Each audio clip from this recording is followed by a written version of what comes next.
Zone Ads, World of Local Business Info. Good afternoon to everyone. So, in this presentation, we will discuss about the audiological characteristics and findings in individuals with the C3 dip. So, we already know there is a 4 kHz dip, and for noise-induced hearing loss, there is a 4 kHz dip, and for otosclerosis, there is a dip in 2 kHz dip in DC. So, let's discuss the new thing, which is the C3 dip, which is nothing but 1 kHz dip.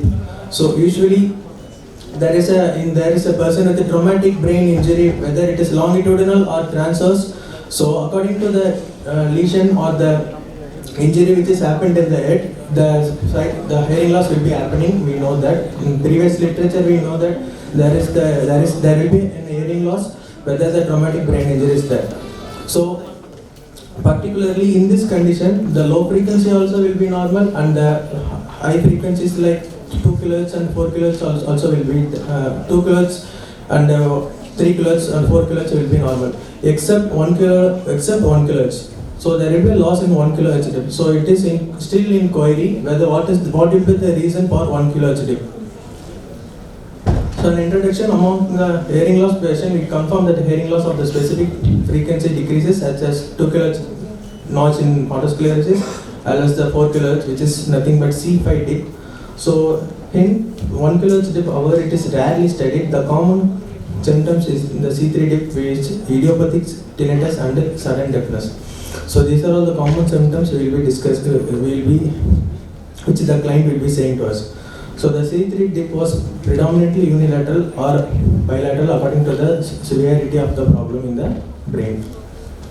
So need of the study is to document the audiological assessment findings and the management provided to a single case with the C3 dip. So even though we know that there will be hearing loss both in low frequency as well as in high frequencies in traumatic brain condition, traumatic brain injury.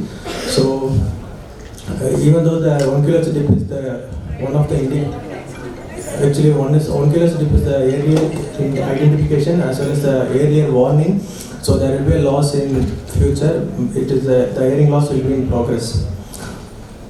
So the results audiological findings reveals that normal to mild sensory neural hearing loss in both ears it will be happening, and then the C3 dip will be seen in both as well as in ipsilateral as well as in the contralateral based on the severity of the head injury. So according to that, C3 and C5 dip is differentially diagnosed by doing pure tone audiometry.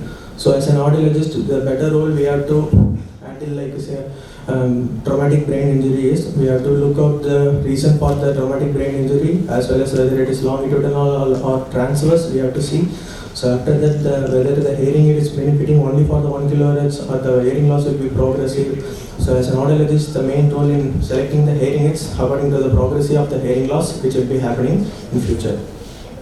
So conclusion, the C3 dip is characterized by head injury and is a sudden sensory neural hearing loss with idiopathic tinnitus.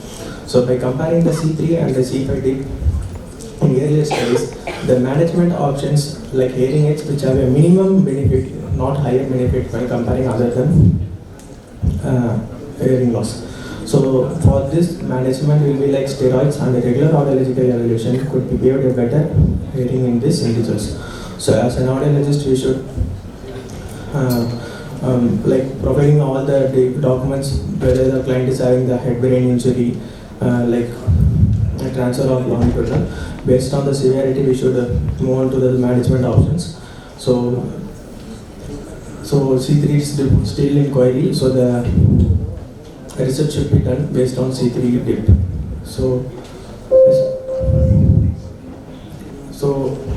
moving on to hearing aids in C3 dip, we should check whether the hearing loss will be in progressive or like that. We have to check. So according to the severity, we should choose the management option for this C3 dips. So good. We finished on time. Subscribe to our channel, click the bell icon and select all.